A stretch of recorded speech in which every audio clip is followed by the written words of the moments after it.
আচ্ছা, আজকে আজকে ঘরোয়া কিছু আলাপ করার জন্য চেষ্টা করব।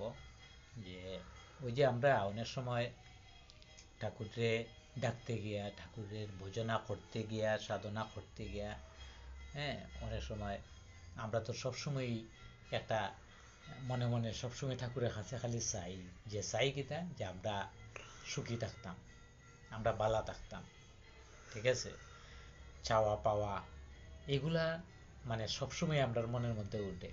একটা ভক্তি দিলেও আমরা মনে হয় যে ঠাকুর তুমি আমার মঙ্গল করিও, হ্যাঁ ঠাকুর, হ্যাঁ আমি যেন ভালোভাবে চলতে পারি, হ্যাঁ ভালো রুজি রোজগার করতে পারি। এই যে কামনা বাসনা যেটা, হুম, এই কামনা বাসনাটা, এটা কি ঠাকুরের কাছে চাওয়া ঠিক? জয়গুরু। এটা কামনা বাসনা, এটা অবশ্য চাওয়া যায় একদিকে গেলে, যে প্রণাম করে ঠাকুরের কাছে আমরা অনেক কিছু চাই, তো না চাওয়াটাই ভালা, চাওয়াটা না পাওয়াই দুঃখ। আচ্ছা, ঠাকুরও তো কইছেন চাওয়াটা না পাওয়াই দুঃখ, কিছু চেয়ে না, আচ্ছা, সব অবস্থায় রাজি থাকো। রাজি থাকো।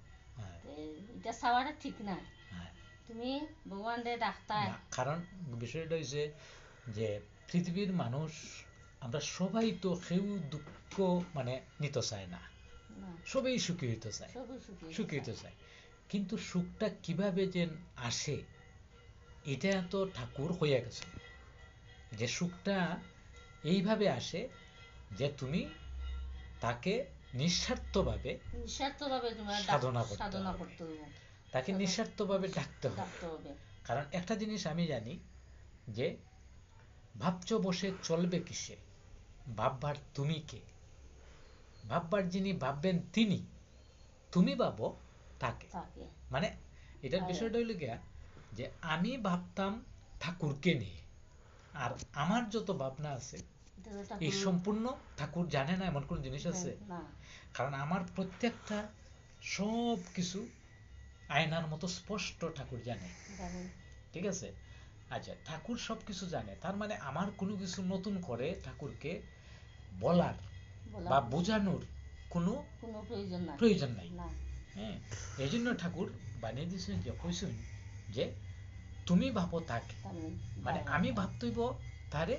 আর আমার যত ভাবনা আছে, আমার আজকে কি দরকার, কালকে কি প্রয়োজন, হুম, বা আমার কি সংসারের মধ্যে কি কি প্রয়োজন, হ্যাঁ সব কিছু কিন্তু ঠাকুর জানে। তাইলে আমার ভাবনাটা রাখতে হইব কোন জায়গায়? আমার ভাবনা তো থাকতে হইব আমার ঠাকুরের উপরে, ঠাকুরের উপরে ঠাকুরের দিকে আমার থাকতে হইব। থাকতে হইব। কারণ যে অনেক সময় আমরা করি কিটা, যে এক হাত আমরা শৈল ধরিয়া আর এক হাত দিয়ে আমরা ঠাকুরকে ডাকি। ডাকি আমরা কিন্তু ফুলফিল ভাবে যে ভরসা হইয়া, যে বাবা সব কিছু ছাড়িয়ে দিলাম, ওই যে দুই হাত তুললিয়া যেভাবে মানুষ, হ্যাঁ আমরা এক হাত কিন্তু থাকে ঠাকুরের ভাই, আর এক হাত থাকে আমরা সংসারের ভাই, সংসার, হ্যাঁ।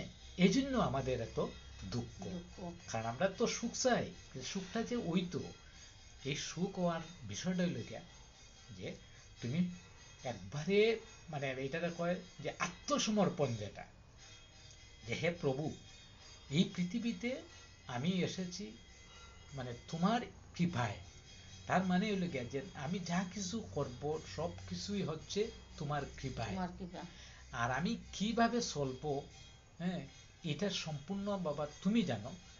আর তো আমার যে কর্তব্য, যেটা কর্ম করা, আমি হচ্ছে ঠাকুরের দাস, হ্যাঁ ঠাকুরের দাস, একজন সেবক হিসাবে আমি থাকতে চাই, যে প্রভু তোমার সেবাটা যেন আমি ঠিক ঠিকভাবে করতে পারি।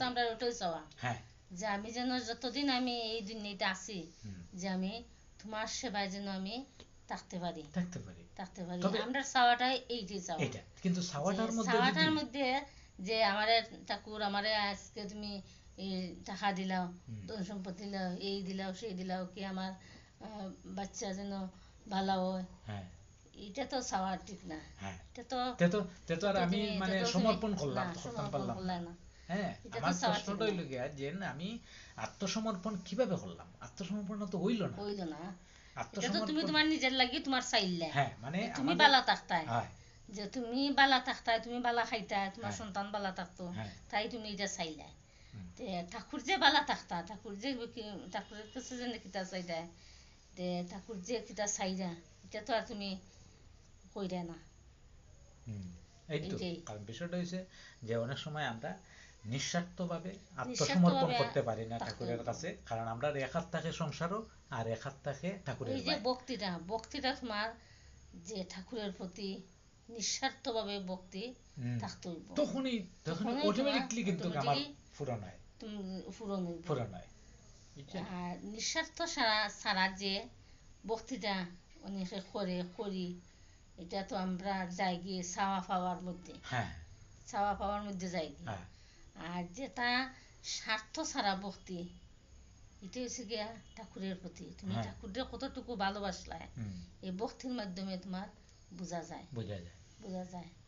যাই হোক, চাওয়া মানে গেছে। আজকে এই পর্যন্তই। যে ঠাকুর সবাই মঙ্গল করুক, ভালো থাকুক, সুন্দর থাকুক। জয় গুরু। জয় গুরু।